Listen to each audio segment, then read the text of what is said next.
Eu guardo uma foto rasgada na gaveta do meu closet. É a única coisa do dia 26 de setembro de 2015 que eu não joguei fora. Às vezes abro essa gaveta só para lembrar de onde eu vim e para onde eu nunca mais vou voltar. Meu nome é Renata, tenho 34 anos e hoje eu moro numa mansão de 4 milhões de reais no condomínio mais caro de Governador Valadares. Dirijo um Porsche Cayenne preto.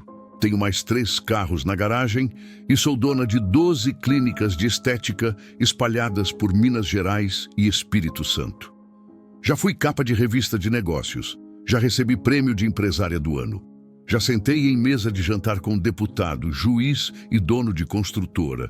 Hoje as pessoas me tratam com respeito, abaixam a cabeça quando eu passo e me chamam de senhora, mas nem sempre foi assim, muito longe disso. Há menos de 10 anos, eu era manicure de salão de bairro, ganhava R$ 800 por mês e morava de volta no barraco onde cresci. A vida tinha me mastigado e cuspido. Toda vez que eu olho aquela foto rasgada, eu sinto o mesmo gosto de fel na boca, a mesma vergonha queimando no peito, a mesma vontade de sumir que eu senti naquele dia. Mas junto vem outra coisa. A certeza de que eu venci. As pessoas que me humilharam hoje trabalham para mim. A mulher que disse que eu não merecia usar branco hoje vende salgado na feira de domingo. E o homem que ficou calado enquanto me destruíam hoje implora para eu olhar na cara dele. Eu não estou contando essa história para me gabar. Estou contando porque você precisa saber que existe outro caminho. Um caminho que ninguém fala, que a igreja condena, que a sociedade finge que não existe, mas existe e funciona. O que eu fiz para chegar onde estou não foi trabalho duro, não foi sorte, não foi Deus. Foi um acordo, um pacto, uma troca justa com algo que a maioria das pessoas tem medo até de pronunciar o nome. Se você está ouvindo isso e está no fundo do poço, se já tentou de tudo e nada deu certo, se as pessoas pisam em você todo dia e você não aguenta mais, presta atenção na minha história, porque eu já estive exatamente onde você está. Eu vou contar tudo. Como eu cresci na miséria, como eu fui humilhada no dia mais importante da minha vida, como eu conheci quem me mostrou o caminho. E como eu me tornei a mulher mais temida dessa cidade. Pega um café, senta confortável e escuta até o final. Porque essa história vai mudar a forma como você enxerga o mundo. E talvez, só talvez, vai te dar coragem para fazer o que precisa ser feito. Vamos voltar para o começo. Para o Morro do Carapina, em Governador Valadares, interior de Minas Gerais. Foi lá que eu nasci e cresci. Num barraco de 2 cômodos com chão de terra batida. Minha mãe, Dona Zélia, acordava todo dia às 4h30 da manhã para lavar roupa para os outros. Ela descia o morro com 2 bacias enormes na cabeça, ia até a casa das madames no centro e passava o dia inteiro de joelho no tanque. Voltava às 7 da noite com as mãos rachadas e 50 centavos no bolso. Meu pai eu nunca conheci. Minha mãe dizia que era caminhoneiro, passou pela cidade uma vez, ficou 2 meses e foi embora antes de saber que ela estava grávida.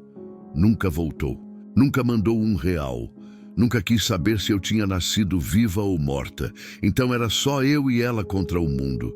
Um barraco que alagava quando chovia, um colchão no chão, um fogão de 2 bocas que só funcionava uma. Roupa era doada, sapato era quando tinha, brinquedo era tampinha de garrafa. Eu comecei a trabalhar com 12 anos. Uma vizinha me ensinou a fazer unha e eu ia de porta em porta no morro oferecendo manicure por R$ 2. Com o dinheiro, eu comprava meu próprio material escolar, porque minha mãe não tinha condição. Na escola pública, eu era a menina do morro, a favelada, a que usava uniforme remendado e tênis com um solado descolando. Os outros alunos não falavam comigo, as professoras me olhavam com pena e eu almoçava sozinha no canto do refeitório. Tinha uma menina chamada Juliana que morava no centro, filha de dentista. No aniversário de 9 anos dela, a mãe distribuiu convite para a sala inteira. Eu fiquei tão feliz. Era minha primeira festa de verdade. Pedi roupa emprestada para a vizinha, arrumei o cabelo com gel e fui a pé, porque não tinha dinheiro de ônibus. Quando eu cheguei na casa, a mãe da Juliana me olhou de cima a baixo. Olhou para o meu vestido emprestado, para o meu cabelo com gel barato, para o meu chinelo havaiana e disse alto para todo mundo ouvir: "Quem deixou essa favelada entrar aqui? Juliana, você convidou gente do morro?" Eu nunca vou esquecer as risadas. Nunca vou esquecer o silêncio depois. Nunca vou esquecer a Juliana abaixando a cabeça e fingindo que não me conhecia. Eu saí correndo daquela casa e chorei o caminho inteiro de volta para o morro. Daquele dia em diante, eu nunca mais fui em festa nenhuma. Nunca mais tentei me enturmar com gente do centro. Aprendi na pele que pobre não se mistura com rico, que favelada não é bem-vinda, que meu lugar era lá em cima do morro mesmo. Os anos foram passando e a vida foi ficando mais difícil. Minha mãe adoeceu da coluna de tanto carregar bacia de roupa. Eu larguei a escola no 2º ano do ensino médio para trabalhar período integral. Consegui emprego num salão de bairro nobre, o Belle Femme, fazendo unha de madame. Eu tinha 19 anos, trabalhava 10 horas por dia, ganhava um salário mínimo e aguentava desaforo de cliente rica todo santo dia. Mas eu tinha um sonho que me mantinha viva. Casar, ter uma família, sair daquela vida miserável. Foi aí que eu conheci o Rodrigo. Rodrigo Gonçalves, filho de Dona Mércia, dona da maior loja de roupas femininas do centro de Valadares. Família tradicional, dinheiro antigo, sobrenome que abria portas. Ele apareceu no salão acompanhando a mãe, que ia fazer as unhas toda semana.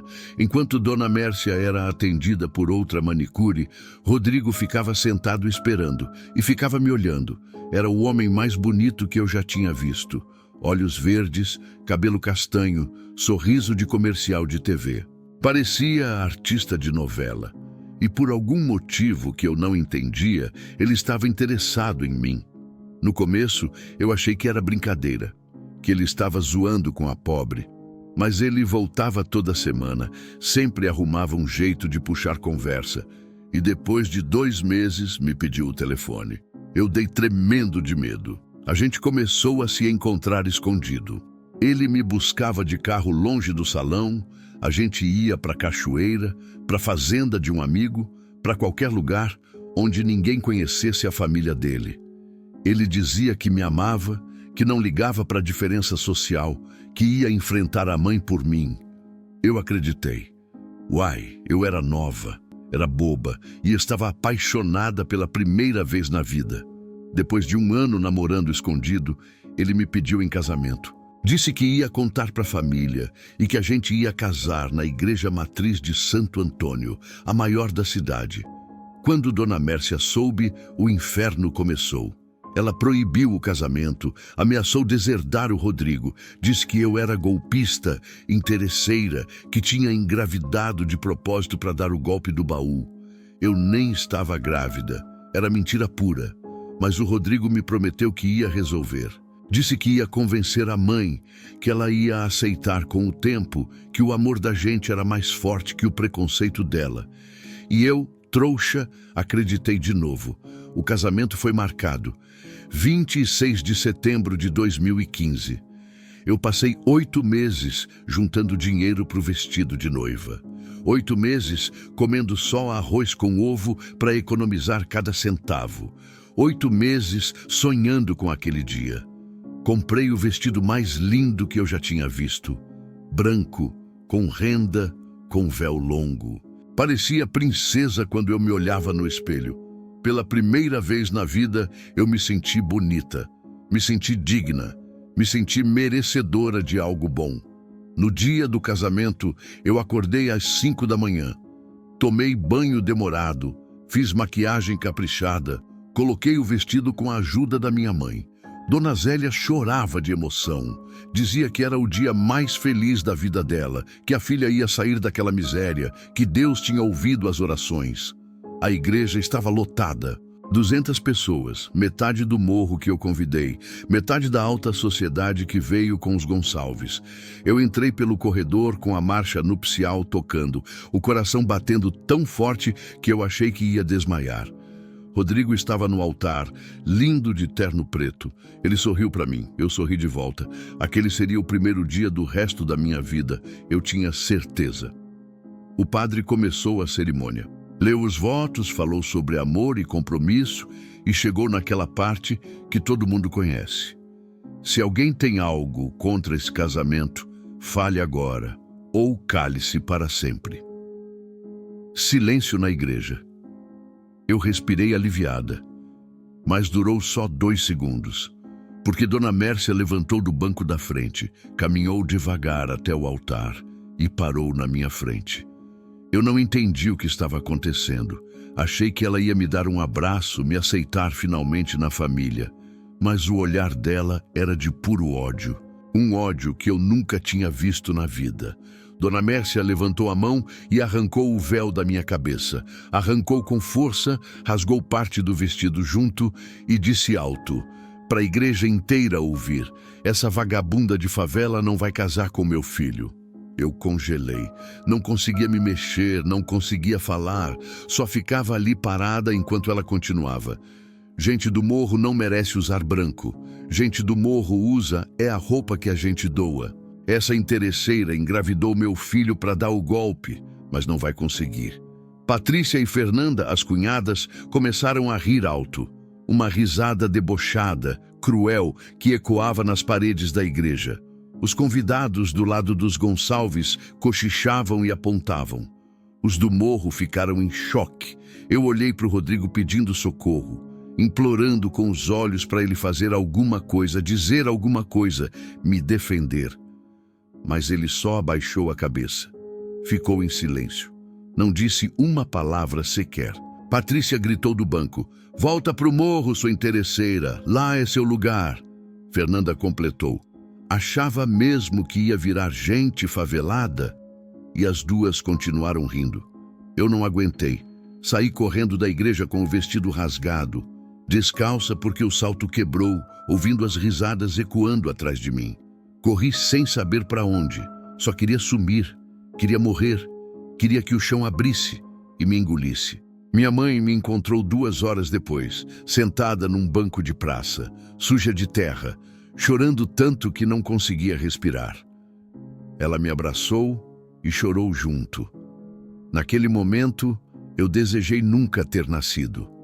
Os dias que se seguiram foram os piores da minha vida. Eu não saía da cama, não comia, não falava. Voltei para o barraco no morro e fiquei deitada no colchão olhando para o teto. Queria morrer, mas não tinha coragem de fazer nada. Rodrigo sumiu. Não mandou mensagem, não ligou, não apareceu. Simplesmente fingiu que eu não existia. O homem que disse que me amava, que ia enfrentar o mundo por mim, desapareceu como se eu fosse nada. Depois de 3 meses, eu precisava trabalhar.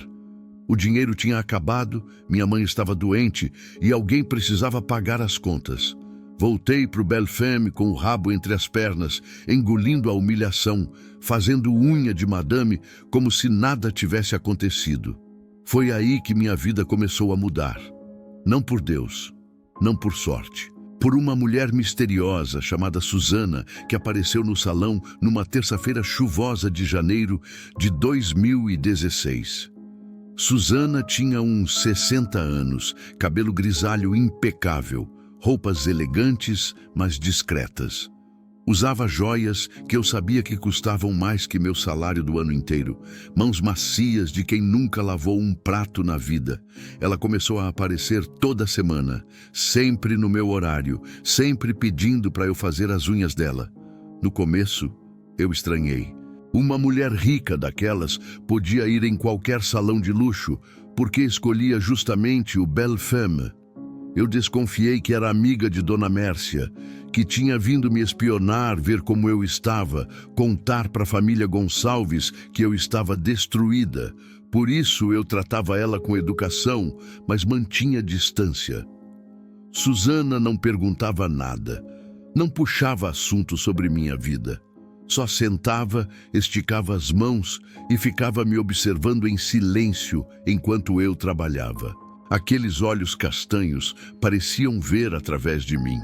No quinto encontro, eu estava passando esmalte vermelho sangue nas unhas dela, quando ela falou pela primeira vez algo pessoal. Falou baixinho, só para eu ouvir. Eu sei o que fizeram com você na igreja, Renata. Eu derramei o vidro de esmalte na mesa. Minhas mãos começaram a tremer. Perguntei como ela sabia meu nome, como sabia do casamento, o que ela queria comigo. Susana sorriu calma. Disse que sabia de muita coisa, que me observava há meses, que via em mim algo especial, uma força que eu mesma não enxergava, e disse uma frase que mudou minha vida para sempre. Eu sei como fazer elas pagarem por tudo. Eu deveria ter levantado e ido embora. Deveria ter chamado a polícia, ignorado aquela mulher, fingido que não ouvi nada. Mas eu não fiz isso, porque no fundo mesmo, era exatamente isso que eu queria ouvir. Mesmo assim, eu resisti. Disse que não sabia do que ela estava falando, que não queria vingança, que só queria seguir minha vida em paz. Susana não insistiu. Pagou a conta, deixou gorjeta generosa e foi embora. Ela voltou na semana seguinte, e na outra, e em todas as outras. Toda semana sentava na minha cadeira, fazia as unhas em silêncio e no final soltava algum comentário. Você merecia muito mais que isso. A vida foi injusta com você. Existe outro caminho. Eu fingia que não ouvia, mas ouvia. Cada palavra ficava martelando na minha cabeça durante a semana inteira. De noite, eu sonhava com a igreja, com as risadas, com o vestido rasgado e acordava odiando mais ainda. Num desses encontros, Susana me contou sua história. Disse que quando tinha 23 anos, foi humilhada pela família do ex-marido da mesma forma que eu. Disseram que ela era pobre demais, feia demais, indigna demais. O casamento foi cancelado na véspera. Ela passou 2 anos querendo morrer, até que encontrou outro caminho. Alguém mostrou para ela que existia uma força além de Deus, além da igreja, além de tudo que a sociedade ensina. Uma força que recompensa quem tem coragem de pedir. Susana me convidou para ir na casa dela, disse que queria me mostrar uma coisa. Eu fui achando que era cilada, mas a curiosidade era maior que o medo. E o que eu vi mudou completamente minha percepção de mundo. A casa dela era uma mansão. 3 andares, piscina, jardim, 5 carros na garagem. Tudo decorado com bom gosto. Obras de arte nas paredes, móveis que custavam mais que o barraco inteiro onde eu cresci. Ela me mostrou fotos de viagens pelo mundo, Paris, Dubai, Japão, Maldivas. Me mostrou extratos bancários que eu nem conseguia ler de tantos zeros.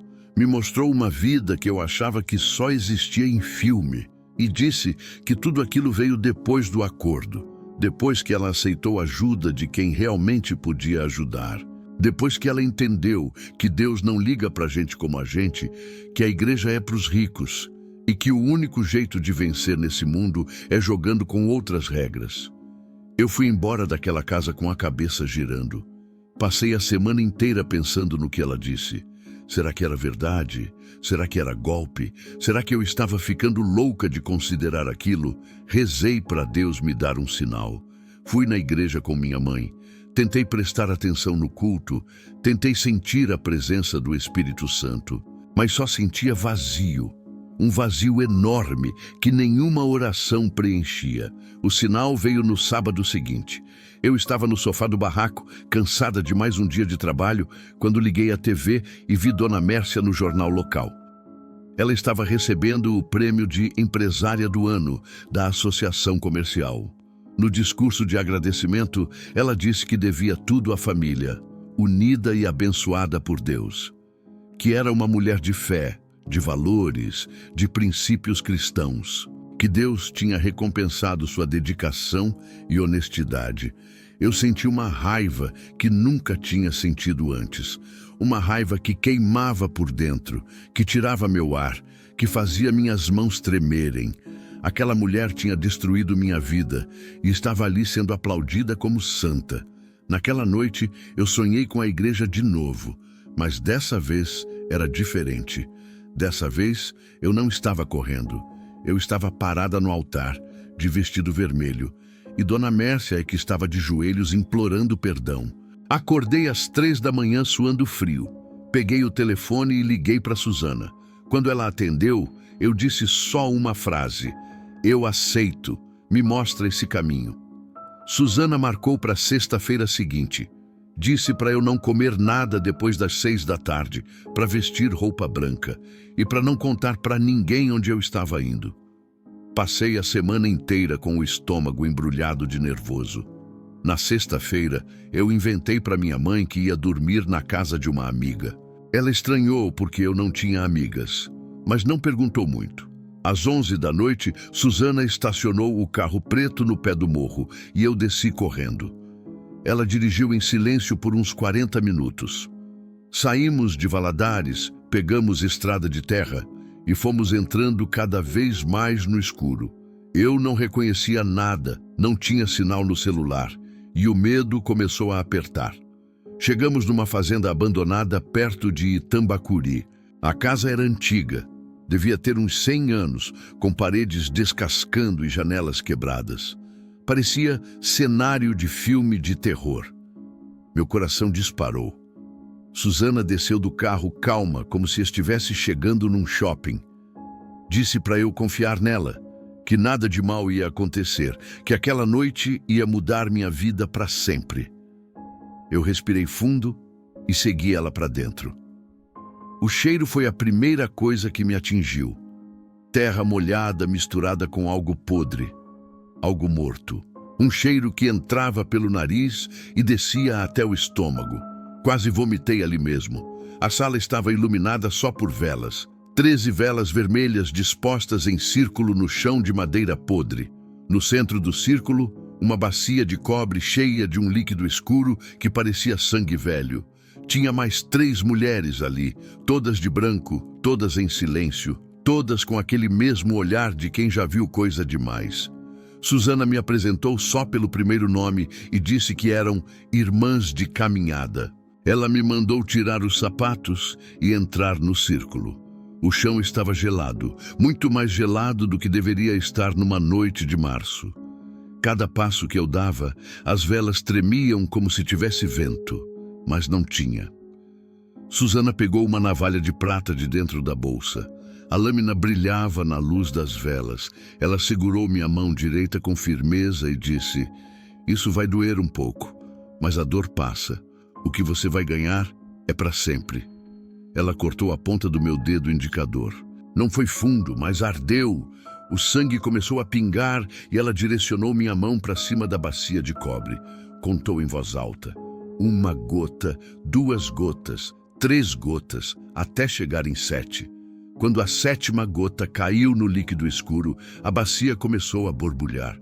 Borbulhava sozinha, sem fogo embaixo, sem ninguém mexendo. O líquido girava em espiral como se tivesse vida própria. A temperatura da sala despencou de repente. Eu comecei a ver minha própria respiração saindo em nuvem branca. As outras mulheres fecharam os olhos e começaram a murmurar palavras que eu não entendia. Susana também fechou os olhos e começou a falar numa língua estranha. Não era latim, não era espanhol, não era nada que eu já tivesse ouvido. Era uma língua que parecia arranhar a garganta de quem falava. Então eu ouvi a voz. Uma voz grave que vinha de todos os cantos ao mesmo tempo. Vinha do teto, das paredes, do chão, de dentro da minha própria cabeça. Uma voz que não era humana, que não podia ser humana. A voz disse meu nome completo, Renata Souza. Disse a data do meu nascimento, o nome da minha mãe, o nome do meu pai, que eu nem conhecia. Sabia coisas sobre mim que eu nunca contei para ninguém. Depois perguntou: o que ofereces em troca do que desejas? Minha boca mexeu sozinha. Minha voz saiu sem eu mandar. Eu disse, tudo que eu tiver. E na hora que eu disse isso, soube que não tinha volta. A voz riu. Uma risada baixa, rouca, que fez as velas tremerem. E respondeu, aceito. E quando eu chamar, você virá. Sempre. Eu quis perguntar o que isso significava, mas não consegui falar mais nada. Senti braços me abraçando por trás. Braços gelados, fortes, que me apertavam contra algo que não estava ali. Eu olhei para trás e não tinha ninguém. Mas eu sentia o abraço, sentia a respiração no meu pescoço, sentia uma presença colada em mim. Os braços foram apertando cada vez mais. Eu não conseguia respirar, não conseguia gritar. A visão foi escurecendo nas bordas. Achei que ia morrer ali, naquela sala podre, longe de todo mundo. Quando eu abri os olhos de novo, estava deitada no chão. As 13 velas tinham derretido completamente. A cera vermelha espalhada pelo chão como sangue seco. A bacia de cobre estava vazia. As outras mulheres tinham sumido. Só Susana estava ali, sentada numa cadeira velha, me olhando com um sorriso calmo. Ela disse, está feito. Agora é só esperar. Ela sempre cumpre o que promete. Eu tentei levantar e quase caí. Meu corpo estava fraco, trêmulo, como se eu tivesse corrido uma maratona. Susana me ajudou a ir até o carro e dirigiu de volta para Valadares em silêncio. Me deixou no pé do morro às 5 da manhã. Antes de eu descer, segurou minha mão e disse, você vai estranhar algumas coisas nos próximos dias. Não tenha medo, é só ela se acomodando. Ela agora faz parte de você. Eu entrei no barraco sem fazer barulho. Minha mãe ainda dormia. Fui para o banheiro, olhei no espelho e levei um susto. Meus olhos estavam diferentes, não a cor, não o formato, mas o jeito de olhar. Parecia que tinha alguém olhando de volta. Tomei banho gelado e fui deitar. Dormi um sono pesado, sem sonhos, e acordei no dia seguinte às 3h13 da tarde. Exatamente 3h13. Achei coincidência. Não era. Na primeira semana depois do ritual, eu comecei a acordar toda a madrugada no mesmo horário. 3h13. Não importava que horas eu dormisse, não importava se eu estava cansada. Às 3h13, meus olhos abriam sozinhos. No começo, eu achei que era ansiedade. Depois percebi que não, porque toda vez que eu acordava, o espelho do banheiro estava embaçado. Embaçado, como se alguém tivesse acabado de tomar banho quente. Mas eu morava só com minha mãe, e ela dormia a noite inteira. Um dia, criei coragem e fui olhar o espelho embaçado de perto. Passei a mão para limpar e vi um contorno. O contorno de uma mulher de vestido longo, parada atrás de mim. Virei para trás num pulo, não tinha ninguém. Os sonhos começaram na segunda semana. Toda noite eu sonhava com uma mulher de vestido vermelho. Ela nunca falava, só apontava. Apontava para direções, para pessoas, para objetos. E eu acordava sabendo exatamente o que aquilo significava. Num sonho, ela apontou para um envelope amarelo. No dia seguinte, o carteiro trouxe um envelope amarelo com uma proposta de emprego que eu nem tinha me candidatado. No outro sonho, ela apontou para uma mulher de roupa azul. No dia seguinte, uma mulher de roupa azul entrou no salão e mudou minha vida. Minha intuição ficou sobrenatural. Eu sabia quando uma cliente ia cancelar antes dela ligar. Sabia quando minha chefe estava de mau humor antes de ver a cara dela. Sabia quando alguém estava mentindo só de olhar nos olhos. Uma vez, uma cliente nova sentou na minha cadeira e eu senti um calafrio. Soube na hora que ela era amiga de Dona Mércia que tinha vindo me espionar. Tratei ela com educação gelada e nunca mais ela voltou. 2 semanas depois, descobri que eu estava certa. A presença estava sempre comigo. No banho, no trabalho, no ônibus, na rua. Eu nunca mais estava sozinha. Às vezes sentia uma mão no ombro quando não tinha ninguém perto. Às vezes ouvia um sussurro no ouvido que parecia vento. No começo eu tinha medo, muito medo. Achava que estava ficando louca, que tinha feito a pior besteira da minha vida, mas aí as coisas começaram a mudar. e o medo virou gratidão. A dona do salão, Dona Carmen, sofreu um AVC no começo de abril. Ficou 15 dias no hospital, voltou sem conseguir trabalhar direito e decidiu que ia vender o Belfem. Queria se aposentar, cuidar da saúde, passar mais tempo com os netos. Ela chamou todas as funcionárias para uma reunião e fez uma proposta. Ia vender o salão por um preço baixo e dava preferência para quem trabalhava lá. O preço era R$17 mil, parcelado em 10 vezes, mas precisava de entrada de 5 mil. Eu não tinha 5 mil reais, não tinha nem 500.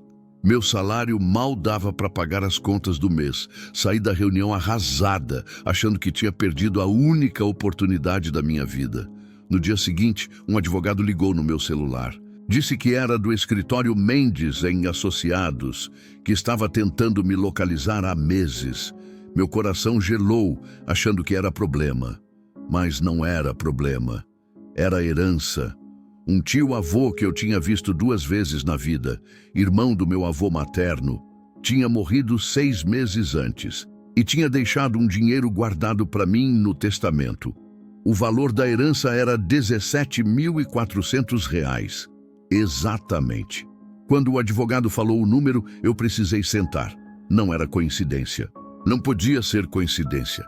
Comprei o salão no mesmo mês. Dona Carmen ficou feliz de vender para mim. Disse que eu era a única funcionária que tratava ela com respeito. Assinou os papéis com lágrimas nos olhos e me desejou toda a sorte do mundo. 3 meses depois de eu assumir o Belfem, uma cliente nova apareceu. Valéria, empresária de São Paulo, dona de uma rede de clínicas de estética. Ela estava em Valadares visitando a família e precisava fazer as unhas com urgência. Eu mesma atendi ela. Enquanto fazia as unhas, ela olhava em volta com atenção. Olhava para os produtos, para o atendimento, para a organização. No final perguntou: "Você é a dona?" Eu disse que sim, com orgulho. Valéria me deu um cartão e disse que queria conversar sobre negócios. Fui no hotel dela naquela mesma noite, morrendo de curiosidade. Ela me apresentou um plano que parecia loucura: franquear o modelo do Belfem para outras cidades. Ela entrava com o dinheiro e a experiência. Eu entrava com a marca, o método e a gestão.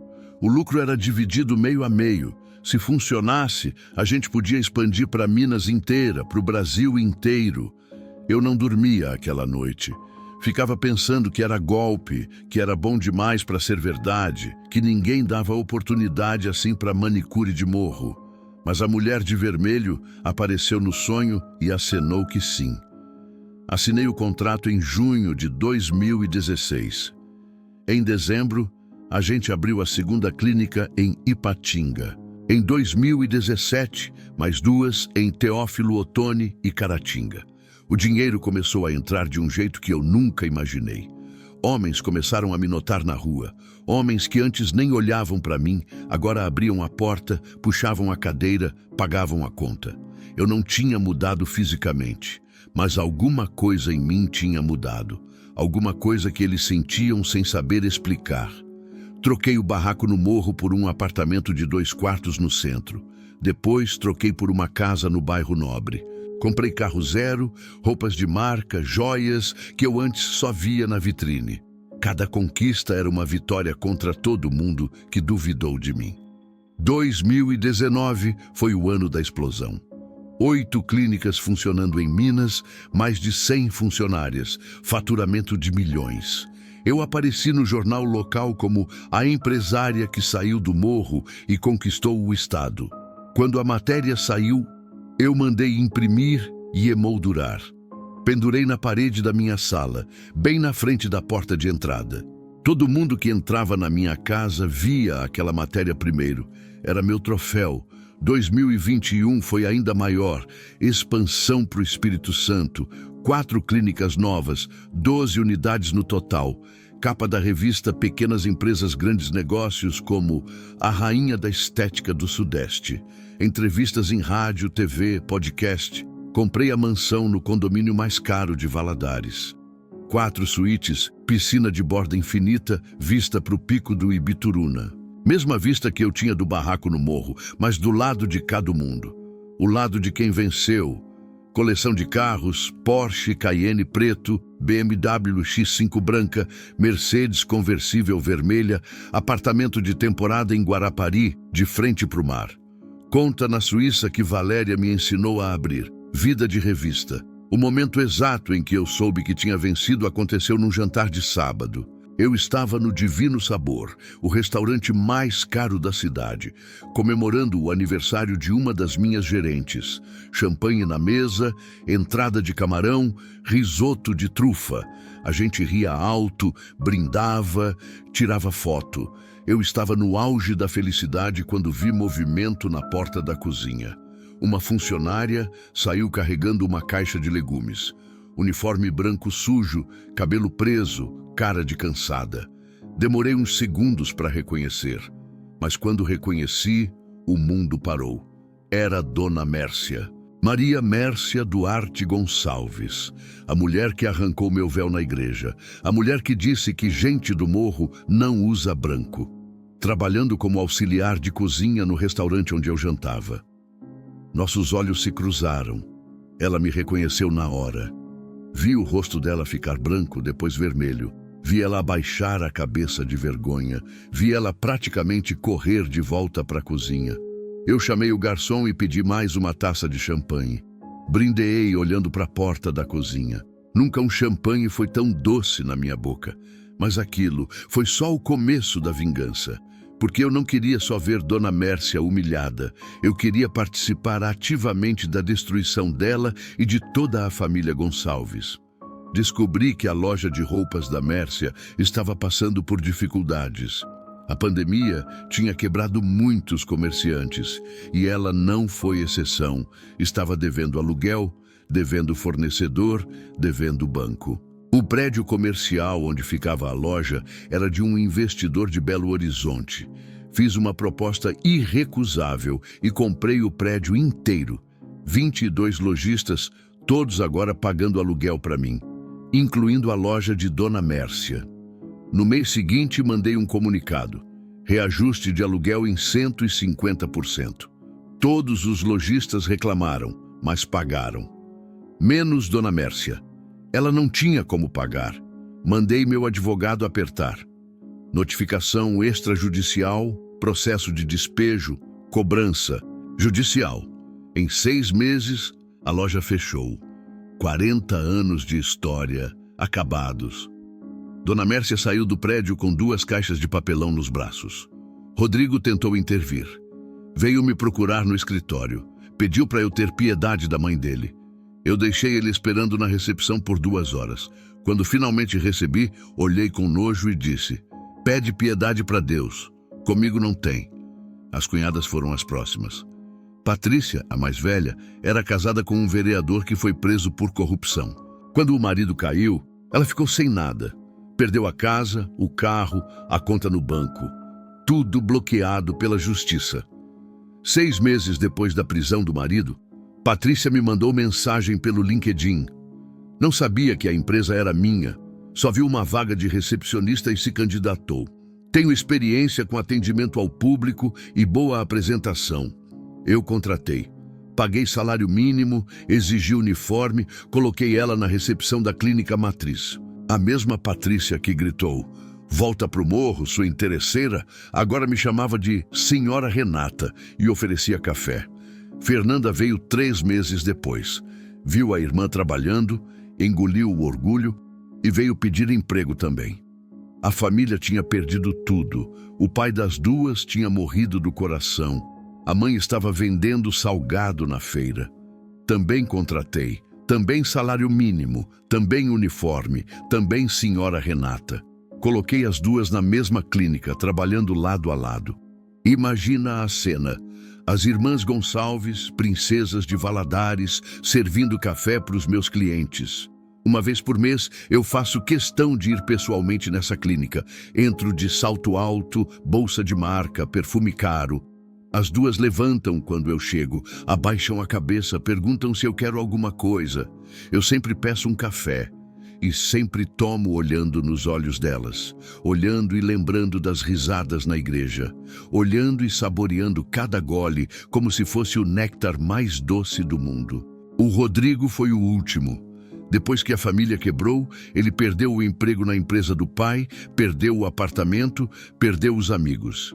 Desenvolveu depressão, começou a beber, afundou em dívida. Um dia, ele apareceu na porta da minha mansão. Estava magro, barbudo, com roupa amassada. Trazia um buquê de flores murchas e um discurso decorado. Disse que tinha errado, que se arrependia, que nunca tinha deixado de me amar. Eu abri a porta de roupão de seda japonesa, taça de vinho na mão. Olhei ele de cima a baixo, bem devagar. Deixei ele ter esperança por uns 10 segundos. Depois sorri. Rodrigo, você está na minha propriedade sem autorização.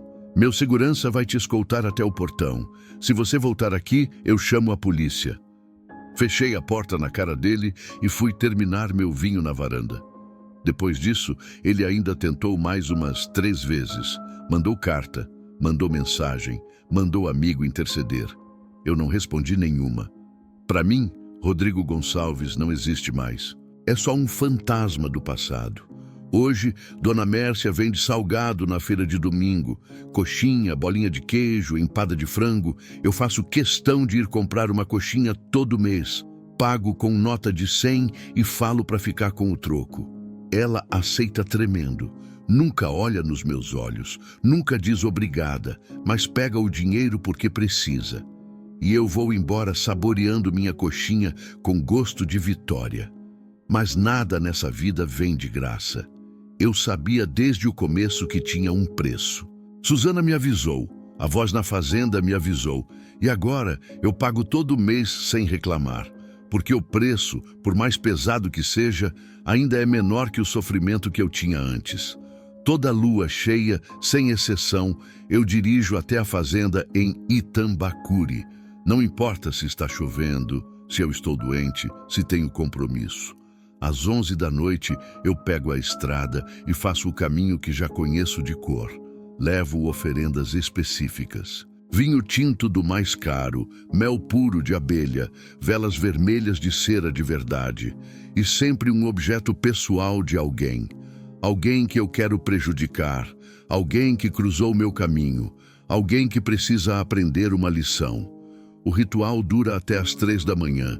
Eu fico sozinha na sala das velas, com a bacia de cobre no centro, repetindo as palavras que Suzana me ensinou. E ela sempre responde. A presença sempre se manifesta, sempre aceita as oferendas, sempre me diz que estou cumprindo minha parte. Às vezes ela pede mais.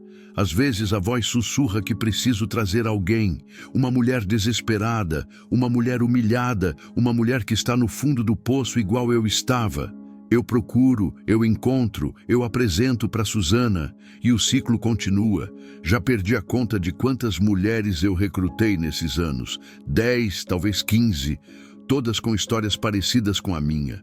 Todas traídas, humilhadas, pisadas pela vida, todas dispostas a fazer o que for preciso para mudar de situação. 3 vezes por ano eu acordo com marcas no corpo. Arranhões nas costas, hematomas nas coxas, marcas de dedos no pulso. Marcas que eu não fiz, que não lembro de fazer, que aparecem do nada durante a noite. No começo, eu me assustava. Ia no médico, fazia exame, tentava explicar, mas os médicos nunca achavam nada. Hoje eu nem ligo mais. Acordo, olho as marcas no espelho, passo pomada e sigo minha vida. É só ela me lembrando que estou ali. O preço mais pesado veio quando eu tentei ser mãe. Eu tinha 30 anos, estava estável financeiramente e quis engravidar. Achei que seria fácil, que era só parar o anticoncepcional e esperar. Engravidei na primeira tentativa. Fiquei tão feliz que comprei enxoval completo, decorei o quarto do bebê, escolhi nome. Ia ser menina Valentina. Minha mãe chorou de alegria quando soube. Com 8 semanas, perdi. Sangramento intenso no meio da noite, corrida para o hospital, médico dizendo que não tinha mais batimento. Curetagem, internação, depressão. Achei que era azar, que ia tentar de novo. Tentei mais 2 vezes. Engravidei as 2 vezes. Perdi as 2 vezes. A última com 12 semanas. Já tinha ouvido o coraçãozinho bater. Médicos fizeram todos os exames possíveis e não acharam causa. Aborto espontâneo de repetição idiopático, disseram. Mas eu sabia a causa. Sabia que não era idiopático coisa nenhuma. Era o preço. A voz tinha dito que eu ia dar tudo o que tivesse. E o que eu mais queria ter era um filho. Então ela tomou. Meu útero não me pertence mais. Pertence a ela. E ela não quer dividir com ninguém. Eu chorei por meses, me revoltei, pensei em desistir de tudo. Mas aí olhei para minha conta bancária, para o meu império, para as cunhadas me servindo café e engoli o choro. Igrejas são outro preço que eu pago. Qualquer igreja, de qualquer religião. Quando eu me aproximo, começa um enjoo leve. Quando eu piso no terreno, vem dor de cabeça. Se eu insistir em entrar, a dor fica tão forte que eu apago.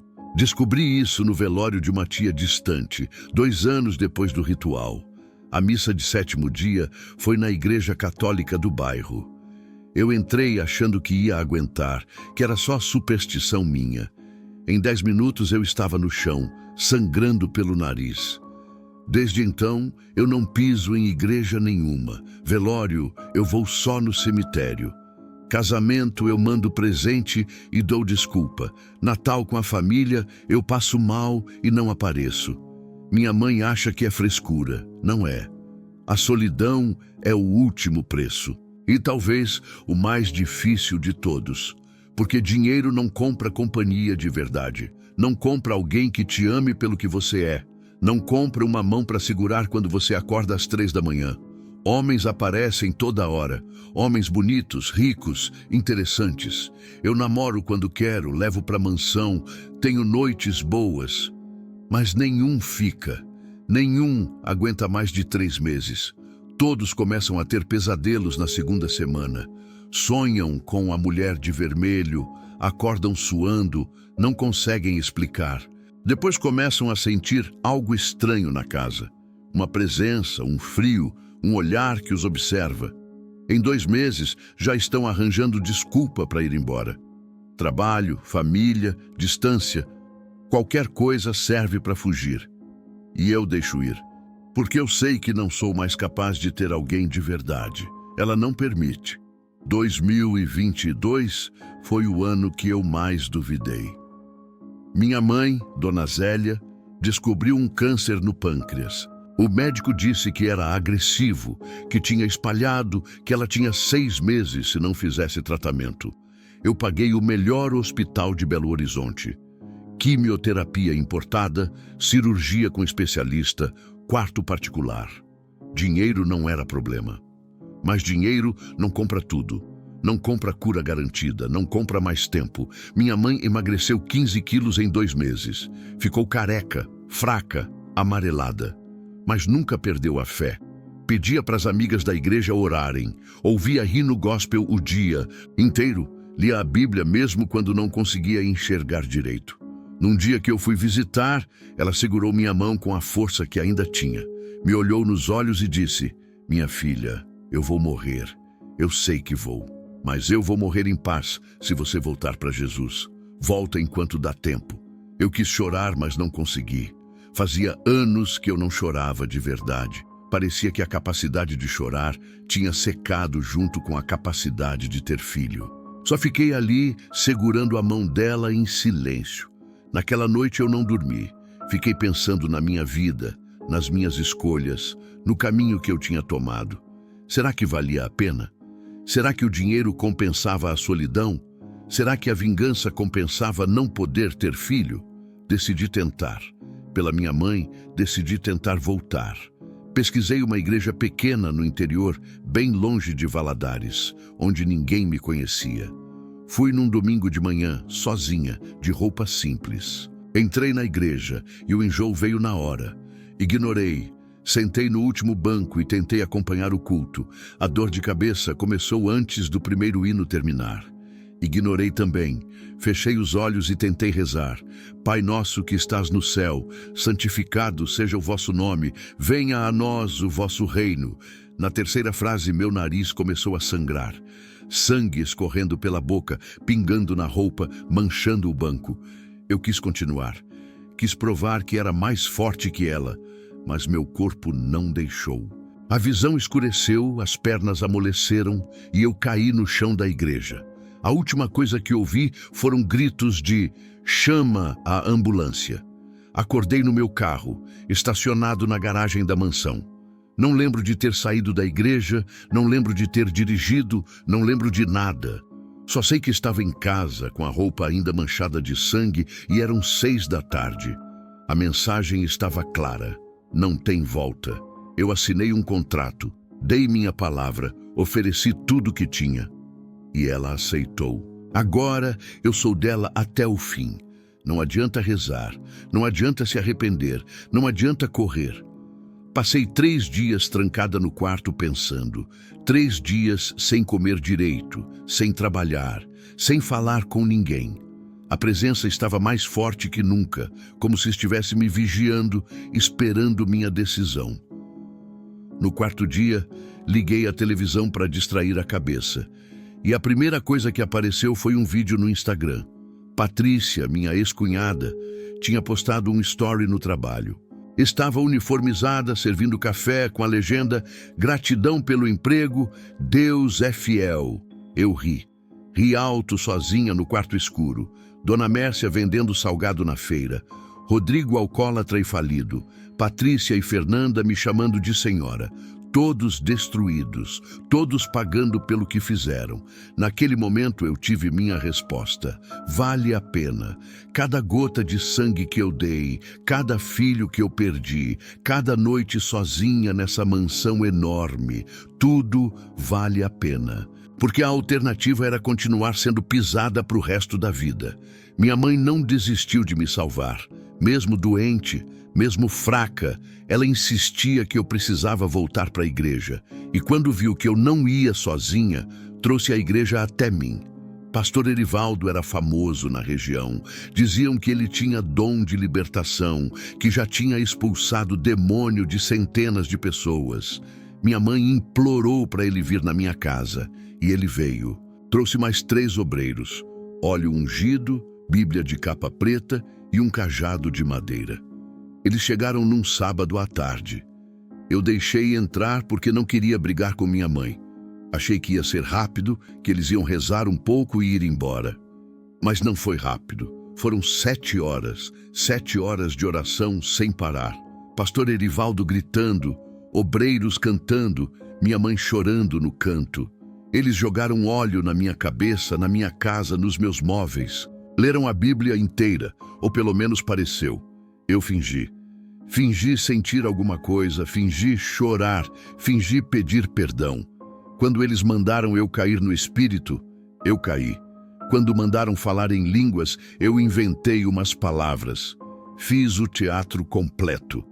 No final, pastor Erivaldo veio colocar a mão na minha cabeça para a bênção final. Encostou os dedos na minha testa e disse: "Em nome de Jesus, eu te liberto de toda..." Não terminou a frase.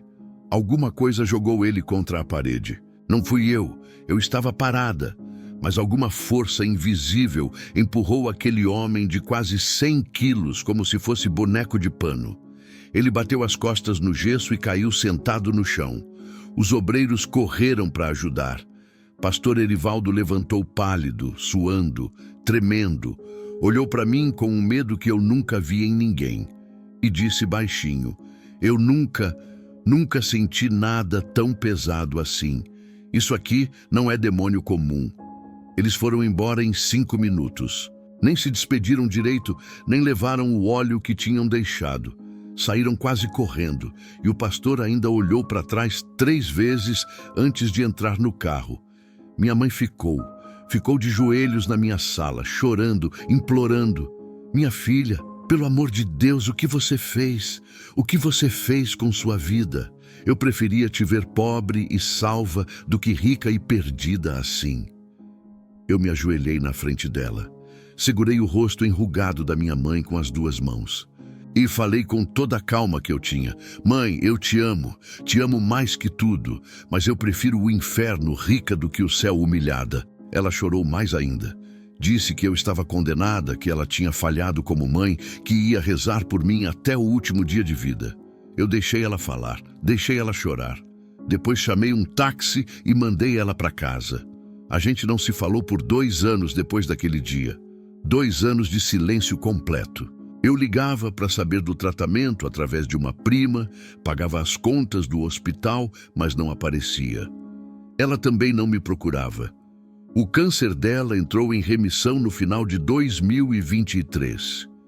Milagre, disseram os médicos. Milagre de Deus, disse ela. Eu não sei se foi milagre, só sei que fiquei aliviada. Hoje a gente tem contato, mas é frio. Visitas curtas, assuntos superficiais. Ela não fala mais em religião comigo, eu não falo dos meus negócios com ela. A gente coexiste em paz armada, cada uma no seu mundo. Minha vida atual é exatamente como eu sempre sonhei. Mansão de 4 suítes, piscina, jardim, carros importados na garagem. Acordo a hora que quero, trabalho de casa quando quero, viajo quando quero. Tenho 34 anos, mais dinheiro do que vou conseguir gastar nessa vida e todo o poder que uma mulher pode ter nessa cidade. Quando eu entro num lugar, as pessoas abrem caminho. Quando eu falo, as pessoas escutam. Moro sozinha nessa mansão enorme, mas nunca estou realmente sozinha. A presença caminha comigo pelos corredores, senta comigo na varanda, deita comigo na cama. Ela é minha companhia constante, minha parceira de vida. Às vezes de madrugada eu ouço passos no corredor. Às vezes vejo vulto no espelho do banheiro. Às vezes acordo com a sensação de que alguém está deitada do meu lado. No começo me assustava. Hoje me conforta. Namoro quando tenho vontade. Homens bonitos, ricos, interessantes, que morrem de medo de me perder. Uso eles por algumas semanas, aproveito o que tem para oferecer e descarto quando canso. Nenhum fica e eu não quero que fique. Domingo é meu dia favorito da semana. Eu acordo cedo, coloco uma roupa casual e vou até a feira do centro. Compro frutas, verduras, flores e sempre passo na barraquinha de salgado de Dona Mércia. Ela me vê chegando e o rosto dela muda. Desmorona. Ela sabe que eu só vou ali para ver ela naquela situação. Sabe que a coxinha que eu compro tem gosto de vingança. Mas precisa do dinheiro, então atende. Eu pago com nota de 100, falo para ficar com o troco e vou embora comendo minha coxinha. Faço questão de comer devagar, bem na frente dela, saboreando cada mordida. É meu ritual de domingo. Minha missa particular. Patrícia e Fernanda continuam trabalhando para mim. Já tentaram pedir demissão 2 vezes, mas nenhuma outra empresa da cidade contrata elas. Eu tenho influência demais. Então elas ficam de cabeça baixa, me chamando de senhora. Rodrigo, eu soube que está morando de favor com um primo em Belo Horizonte. Trabalha de Uber, bebe todo dia e fala para os outros que eu destruí a vida dele. Deixa ele falar. A verdade é que ele destruiu a própria vida quando escolheu ficar calado naquele altar. Toda sexta-feira de lua cheia, quando eu pego a estrada para Itambacuri com minhas oferendas, eu passo pela igreja matriz de Santo Antônio. A mesma igreja onde eu fui humilhada. A mesma igreja que quase me destruiu. Eu diminuo a velocidade do carro e olho para a fachada. Lembro daquela menina de vestido rasgado, correndo descalça, chorando de vergonha. Lembro das risadas, dos olhares, do silêncio covarde do homem que disse que me amava.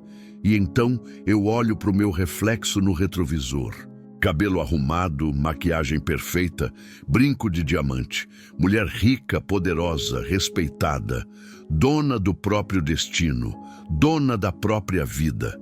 Aquela menina morreu na porta daquela igreja em 2015. Morreu humilhada, destruída, sem nenhuma esperança. Mas das cinzas dela nasceu outra coisa. Nasceu uma rainha. E rainhas não pedem desculpa. Rainhas não se arrependem. Rainhas não olham para trás. Se você está ouvindo essa história e está no fundo do poço, eu quero que saiba de uma coisa. Existe outro caminho. Um caminho que ninguém conta, que a sociedade condena, que a igreja diz que é pecado, mas funciona. Eu sou a prova viva de que funciona. E se você tiver coragem suficiente para pagar o preço, pode funcionar para você também. Toda sexta-feira de lua cheia, quando eu entro naquela sala de velas vermelhas e falo com ela, eu agradeço. Agradeço por ter me dado tudo que eu pedi. Agradeço por ter destruído quem me destruiu. Agradeço por ter me transformado no que eu sou hoje. O pacto vale a pena. Eu faria tudo de novo. Cada gota de sangue, cada filho perdido, cada noite de solidão. Faria tudo exatamente igual. Porque no final das contas, o inferno não é tão ruim quando você está no topo dele.